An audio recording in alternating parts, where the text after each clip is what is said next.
Hello there and welcome back once again to another edition of Silly Car Showdown today, and now we are taking a look at the MG Metro 6R4. This car was requested by Inferno the Fox, and unlike our last MG, the MG BGT with the V8 engine, which was a cool car, don't get me wrong, but pretty pedestrian, this MG is anything but. Of course, this was the Group B rally car, fitted with a V6 engine, as you can see here. A very interesting unit indeed, based off a very humble Metro, although pretty much nothing was shared with the Metro, save for maybe this slight dash design. This car was not particularly successful when it ran in rallies. It had a very good first result and then broke down all the time. It saw a little bit more success in Rallycross, but that was not run officially by MG Rover. Anyways, today, Inferno has decided he doesn't particularly like me or my content anymore, and that he actually wants to kill me. You see, he has an engine swap in mind for the MG6R4, a car which is already pretty mental. He wants to stick a 6.2 litre V8 engine from a Mercedes-AMG car into it. Yeah. I don't think this is going to end well. We will go for turbochargers, which brings us up already to S2907. And there's no race tyres. I didn't even know that part of it. Oh god. Mind you, 345's on the rear. Jesus Christ. We have big tyres, even if they're not quite the tyres that I would want. Definitely going to want gearbox, because this thing is... I'm probably going to have to check the gear ratios on this, because you can imagine the gear ratios are going to be pretty dodgy. Also, no room for suspension upgrades or anything like that. Oh boy, oh boy. I have a funny feeling I've got a 959 Rally Raid car, but worse coming on here. But we will have to see. The PI is definitely climbing, which is a good sign, admittedly. Pretty light car stock, so I can imagine it's still pretty light now. S2968, put in the intercooler, still S2968, drop it down to 967 with oil and cooling, and then back to 972 for a total of 1,005 horsepower, 859 foot-pound torque, 2,368 pounds of weight. Yeah, definitely gonna have to take a look at that gearbox. A top speed of 155 miles per hour is hardly what I would call not cause for concern. Yeah, probably gonna have to stretch out the ratios in this one, because of course it's running pretty much as is. Granted, there is a racing gearbox, but I'm assuming it's going to be tuned very similar to... yeah, okay, so we're going to stretch those out. There we go. Apply that. What does that do for our actual overall performance? 5.5 seconds to 60, top speed of 219 miles an hour. That seems a bit more normal, although that 0 to 60 in that slow seems a little bit weird. I backed out a bit too much. Anyways, that is the MG Metro 6R4 V8 built up. Expect much death when it takes on our Edinburgh course. So here we are at our Edinburgh course with our MG Metro 6R4 V8 ready to give it 5 laps at best time it possibly can. Our current leader is the Ferrari FXXK, which was crowned in the last episode, sitting a time of 134.196. The MG unlikely to beat that. I will say that 0 to 60 time is definitely quicker than 5 seconds. No idea what the benchmark's on about in that case. The Metro, in terms of where it's going, I can see this thing going kind of similar to the 959 Rally Raid, if it behaves itself. That's at a time of 142.800. So if I can get this thing into like the 144s, I'll be quite happy.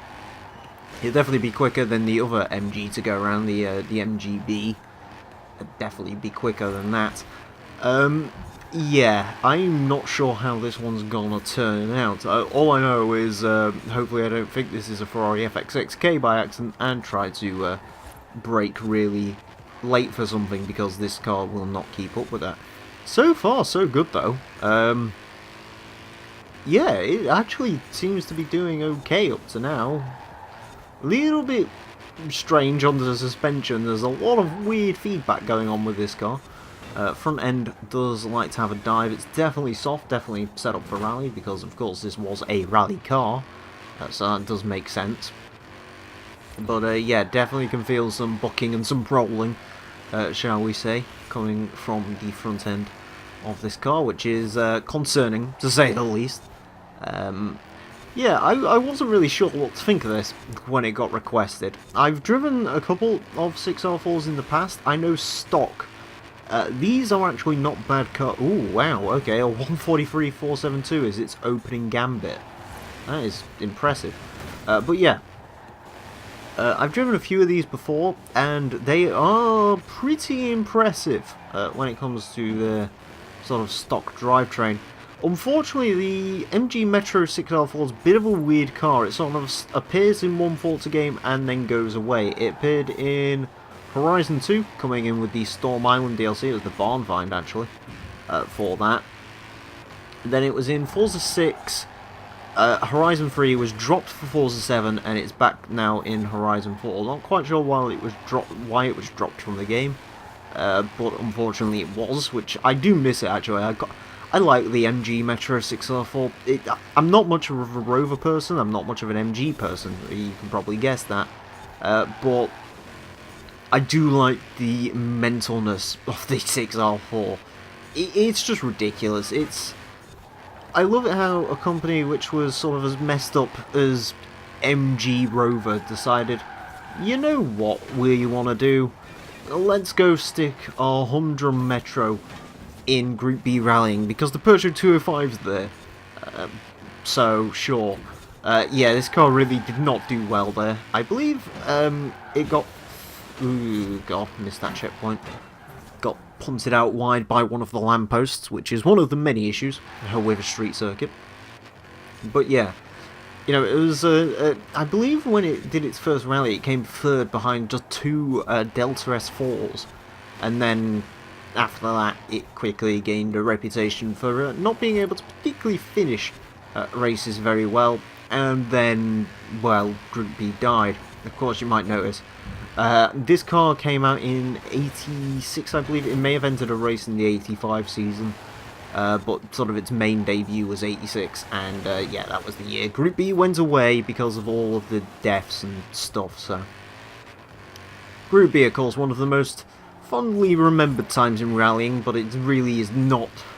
As people who love Group B, including me, I really like it. It's the stupidest idea in the world, and I love all the little homologation racing tactics that people did, like Lancia, where they moved cars from one factory to another, which is not uncommon when it comes to sort of 80s, 90s racing, and that's why I think that's like the golden age of racing.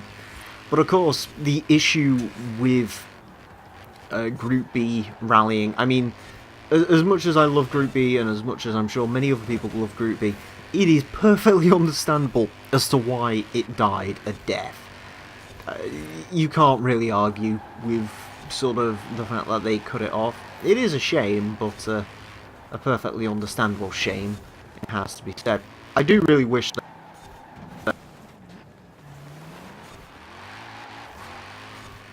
last time we saw one was Forza Motorsport 4. Well, actually, technically, I think like one of the Genesises was a hill climb, but anyways, yeah, something like the Suzuki SX4 Pikes Peak hill climb car. We need something like that in Horizon 4, just for the mentalness of it. Plus, I really want to drive it around Silly Car Showdown. A 141.899 for the Metro. Okay, yeah, it's quick. It's very quick indeed, as in it's like getting up to Focus RS quick. It's kind of understandable, to be honest with you. It is a crazy idea on paper, especially being, you know, short wheelbase and probably twitchy as out. But because it's got such big rear tyres, I don't think they allow it to twitch all that much. It is not a secure feeling car. There is really no way around that. I don't have the utmost confidence when chucking it through the corners, I'll be honest. But it's not bad. It's not, you know what I mean, like, compared to what you might think in your mind. Again, honest to God, I thought Inferno was trying to kill me, but this is not bad. It really is not that bad at all. You know, good straight line speed. Handling's pretty decent. Secureness, a lot to be desired, but it's to be expected. And with some tuning and some fettling and all the rest of it, you can probably make a good car out of this one. I'm not sure if this is another car which has built-in aero. I'd imagine it probably does. Or it doesn't, and they just don't give you the option of putting aero on. Forza's a bit weird sometimes when it comes to its aero and stuff, but this being a race car, I'd imagine it does have them. Of course, they did sell road car at 6R Falls. I don't think they sold particularly well. I know they were 40 grand new. And yes, before anyone else mentioned it, yes, I'm well aware the engine from the Metro would later kind of get adapted into the XJ220. TWR bought the rights to the engine, they put twin turbos on it, and then it went in the XJ220, which was the fastest car in the world for 18 months. So, although now, of course, XJ220s, while in the 90s they were very cheap because that car got very quickly beaten by the McLaren F1, these days XJ220s are anything but cheap. So, hence why the Sultan of Brunei has 15 of them, I believe, and an XJR15. So, go Brunei. Anyways, yeah, it seems to be a pretty darn good driving car. I'm making a couple of silly mistakes with it though, so hopefully this last lap I can get a good time with this one. I think that 144.06 beats out the Audi that we had go around earlier today, or earlier in the week. Would it be earlier in the week for this lot? I'm not sure. No, it wouldn't. It would have been the end of last week. I'm trying to remember my timeline for when these get... I don't know, actually. I'm going to stop thinking, because otherwise I'm going to confuse myself. And I don't want to confuse myself while I'm driving a mental MG Metro. A very angry MG Metro as well, with something to prove. Right. On the brakes again. Get turned into this corner at City Hall. I don't think this lap is going to be any quicker. Especially not if I do that. It wouldn't have been quicker anyway. Yeah, maybe it could have gone quicker. I don't think it would have gone that much quicker though, in all honesty. But yeah, overall, a pretty incredible car, the MG Metro. It didn't kill me, which I was honestly expecting it to. It's actually not bad driving once you get down to it. Although, much like with the 959, all I'm really left with here is a car where I'm sort of wondering, you know, what if this thing had race suspension? What if this thing had race tyres? You know, how quick could it have been? But that's all a what-if scenario, which we will never find the answer to. Anyways, a 144.06 will put this car into 5th place. It goes quicker than the Audi RS4 V10 by not particularly much. It's only slightly off of the X5 V12. In fact, honestly, if I got a perfect lap with this thing, I could easily see this beating that X5. It is about a second quicker than the Focus RS, quicker than the Griffith Speed 12 R33 V8 Skyline, which actually, they weren't the same V8 engine, just worth pointing out. That had an LS in it, this has a AMG engine, but still, you know, pretty close. Yeah, overall, a pretty impressive car is the MG Metro, one that I did quite like. And yeah, I'd give this a go if you haven't already. It is a pretty fun car to do some dirt racing in. I don't know if I'd recommend it for track racing, but, you know, it can do it, as you've seen here, just with varying degrees of success, and maybe some slight deaths sprinkled in. Anyways, thank you all very much for watching this edition of Silly Car Showdown. I hope you've enjoyed. As always, if you'd like to request cars for this series, you can do so down below in the comment section. Alternatively, if you go into the description of my video, you will see a link to my Discord server. Go into there, and you can request cars in the request chat on that server. It'd be lovely if you could do that, because, well, my Discord's not that bad a place to be, and in all honesty, it does make it a lot easier to keep track of the vehicles in there. If you're watching this on HG Central, you will see a link down below to my channel, which, if you like subpar videos such as this, I have quite a few of them, so you can come watch. Also, these videos are uploaded slightly earlier on that channel.